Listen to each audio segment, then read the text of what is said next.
शहरी क्षेत्र के कई मोहल्लों में बंदरों और कुत्तों का आतंक बढ़ रहा है।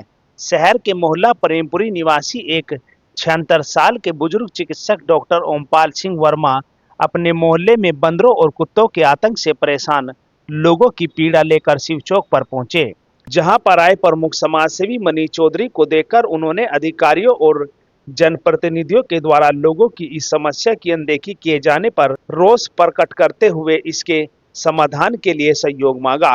प्रमुख समाजसेवी मनीष चौधरी ने बुजुर्ग रिटायर चिकित्सक डॉक्टर ओमपाल सिंह वर्मा से मिलकर पहले तो उनके जज्बे को सलाम किया और फिर उनकी समस्या को सुना। डॉक्टर ओमपाल सिंह ने बताया कि प्रेमपुरी में उत्पाती बंदरों ने आतंक मचा रखा है। आए दिन लोगों के घरों में नुकसान तो करते ही हैं, इसके अलावा हमला कर कई लोगों को घायल भी कर चुके हैं। इनकी आतंक से बुजुर्ग महिला और बच्चे भयभीत हैं। छत पर जा भी नहीं सकते, कुछ काम नहीं किया जा सकता। बंदरों का यह झुंड ईदगाह में अपना आश्रय बनाया हुआ है। इसके लिए कई बार अधिकारियों और कई नेताओं से भी मिलकर समस्या को उठाते हुए बंदरों के आतंक से निजात दिलाने की मांग की जा चुकी है, लेकिन कोई भी कदम नहीं उठाया गया। प्रशासन के अधिकारी पालिका भेज देते हैं और पालिका के लोग उन्हें जिलाधिकारी के पास भेज देते हैं। प्रमुख समाजसेवी मनीष चौधरी ने प्रेमपुरी के लोगों की समस्या को सुनते हुए कहा कि वास्तव में बंदरों और कुत्तों के आतंक की समस्या बड़ी गंभीर है। शहर ही नहीं बल्कि पूरा जनपद ही इनके आतंक से पीड़ित है। इसके लिए कार्रवाई होनी चाहिए, लेकिन इनके आतंक से एक जिले में कई लोगों की मौत हो जाने के बाद भी जिला प्रशासन, नगर पालिका या अन्य दूसरे संबंधित विभाग कुंभकर्णी नींद से नहीं जागे हैं। इसके कारण ही 76 साल के एक रिटायर चिकित्सक को लोगों की समस्या उठाने के लिए सड़क पर आना पड़ा। प्रमुख समाजसेवी मनीष चौधरी ने भरोसा दिलाया कि वे अपने समाजसेवी टीम के साथ जल्द ही इस मामले में आवाज उठाएंगे और जिला प्रशासन को जगाने का काम करेंगे। आज एक बड़ी ही शर्मनाक बात देखने को मिल रही है। एक 75 साल के बुजुर्ग डॉक्टर ओमपाल सिंह वर्मा, जो कि सिसोली निवासी हैं, हाल निवासी इनका प्रेमपुरी का है। इन्होंने कई बार शिकायती पत्र और प्रदर्शन करने के बाद भी एक मुद्दा उठाया है सभी प्रशासन के सामने और विभागीय अधिकारियों के सामने भी, कि जो अन्य श्री जैसे कि आप देखते हैं लोकल कुत्ते और जो बंदर, इनका आतंक पूरे मुजफ्फरनगर जिले में फैला हुआ है। जबकि आज इतने परेशान हुए, इनको मजबूरी में जागरूकता करने के लिए शिव चौक पर आज खड़ा होने को मजबूर होना पड़ा है। इनका कहना यह है कि मैं विभागीय चक्कर भी लगा चुका हूँ, नगर पालिका के पास भी जा चुका हूँ और यहाँ के डीएम शासन से भी मिल चुका हूँ, लेकिन किसी ने कोई आश्वासन इस मुद्दे को लेकर नहीं दिया।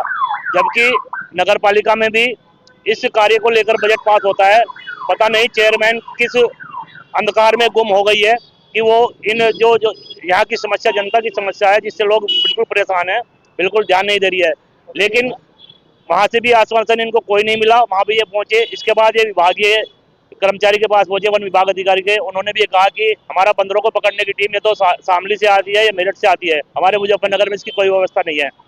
लेकिन आपके चैनल के माध्यम से एक बात हम यहाँ के विभागीय अधिकारी को सचेत करना चाहते हैं, अगर जल्द ही ऐसे बुजुर्ग की और इन नागरिकों को जो परेशान करने वाले जीव हैं कुत्ते और बंदर, उनका तत्काल निस्तारण नहीं होता है तो कुछ ही दिनों बाद यहाँ के विभागीय जो अधिकारी हैं, कन्हैया पटेल यहाँ के वन विभाग के अधिकारी हैं, उनके खिलाफ जोरदार प्रदर्शन इन बुजुर्गों के साथ लगकर हमारी पूरी टीम करेगी, जिसका खामियाजा यहाँ के विभागीय अधिकारी को भुगतना पड़ेगा। और एक बात और हम यहाँ के चेयरमैन महोदय से जरूर कहेंगे कि अगर जब बजट आप लोग इनका पास करते हैं इनके पकड़ने के लिए, तो वो बजट कहाँ है? सिर्फ वो कागजों तक सीमित बजट नहीं होना चाहिए, इस कार्य में वो पैसा लगना चाहिए, वरना जनता एक दिन उनसे जरूर ये सवाल करेगी और उनके घर पर ही जाकर ये बुजुर्ग वहाँ पर बैठेंगे और इनके साथ हमें मजबूरन इसलिए बैठना पड़ेगा क्योंकि एक बुजुर्ग सम्मानित आदमी है और ये जो कार्य कर रहे हैं जनहित में कार्य कर रहे हैं। जय हिंद, जय भारत, जय श्री राम। क्या कारण है? आप एक तख्ती लेके रोड पे लोगों को जागरूक करने के लिए निकल चुके हैं, क्या कारण है? इसके पीछे क्या है वजह? कारण ये है कि हमारे शहर के अंदर गली मोहल्लों में बंदरों की और कुत्तों की भारी आतंक है और ये हर गली में है। कुत्ते काटते हैं, रेबीज से उनकी मृत्यु होती है। मंकी बंदर काटते हैं तो उनके रेबीज से भी बीमारियां फैलती है, मृत्यु होती है। मंकी पाम जो है वो भी इसी बीमारी का कारण है। मुझे मजबूरी में ये कार्य करना पड़ा। अधिकारियों के पास नहीं गए जो आप लोगों को जागरूक कर रहे हैं? अधिकारी के पास हम कल माननीय जिलाधिकारी महोदय जी के पास गए थे, काफ़ी संख्या बल में गए थे। उन्होंने हमारे से बहुत अच्छे सम्मान ढंग से बात की और उन्होंने कहा कि मैं ठीक है, इस पर कार्रवाई करूँगा। तो फिर क्यों आप सड़कों पे निकले हो? जब अधिकारियों ने वार्ता कर लिया आपसे, तो किसी ने आपकी बात को सुना नहीं दूसरे अधिकारियों ने? नहीं, हम उनकी बातों से सहमत इसलिए नहीं है कि उन्होंने कह दिया डीएफओ से संपर्क करो। डीएफओ से संपर्क किया हमने कल ही, उन्होंने आगे की हमें बता दी कि आदेश है, लेकिन हम क्या कर सकें।